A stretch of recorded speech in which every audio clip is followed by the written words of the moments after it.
Salut à tous, j'espère que vous allez bien. Aujourd'hui, le marché crypto est littéralement suspendu à la géopolitique. On a une stabilisation apparente, puis une nouvelle vague de tensions Iran, Israël, États-Unis. Et au milieu de tout ça, Bitcoin entre dans une phase de holding. Calme en surface, tension en profondeur. On décrypte tout ça. D'abord, le point le plus lourd. Les frappes liées au conflit Iran-Israël continuent. Le nombre de missiles lancés a fortement diminué ces derniers jours, mais l'instabilité reste élevée. Résultat, volatilité immédiate sur les marchés, le pétrole réagit, le dollar se renforce et Bitcoin oscille. Mais voilà ce qui est intéressant. Malgré ce contexte explosif, le marché crypto ne s'effondre pas. Il se stabilise. Et ça, c'est un signal. Deuxième point clé, le dollar index. Le DXY approche un plus haut de 3 mois. Historiquement, un dollar fort met la pression sur Bitcoin. Pourquoi ? Parce que la liquidité mondiale se contracte, et Bitcoin reste un actif sensible aux conditions monétaires. Donc on a dollar fort, tension géopolitique, macro incertaine, en théorie ce n'est pas bullish.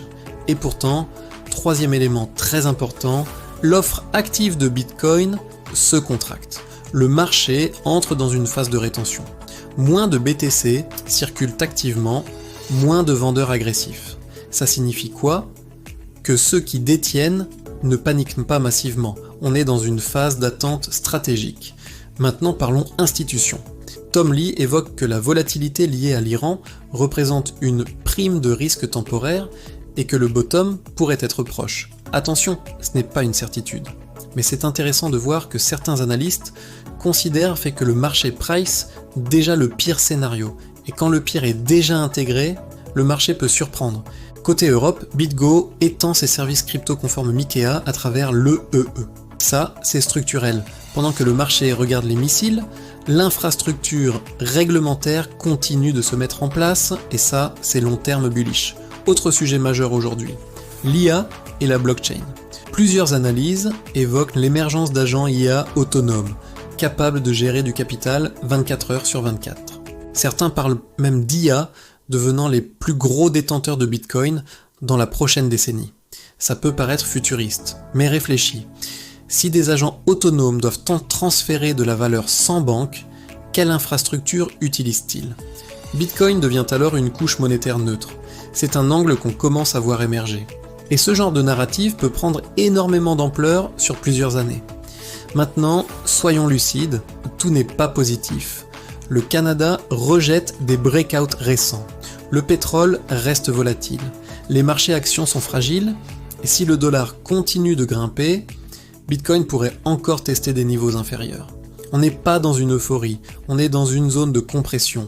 Et les zones de compression précèdent souvent des mouvements violents. Donc résumons la situation au 03/03/2026, géopolitique toujours tendue, dollar fort, offre active BTC en contraction, infrastructure réglementaire qui avance, narrative IA, plot, blockchain émergente. Deux forces s'affrontent, pression macro, court terme, construction structurelle, long terme. La question est simple, est-ce qu'on est dans une simple pause avant expansion ? Ou dans le calme avant une nouvelle vague de volatilité. Une chose est sûre, le marché ne panique pas comme lors des précédents cycles. Et ça, c'est nouveau. Dites-moi en commentaire. Vous pensez que le bottom est proche ou que le marché n'a pas encore totalement pricé le risque géopolitique ? Mettez un pouce bleu si vous aimez le suivi quotidien. Et on se retrouve demain pour la suite.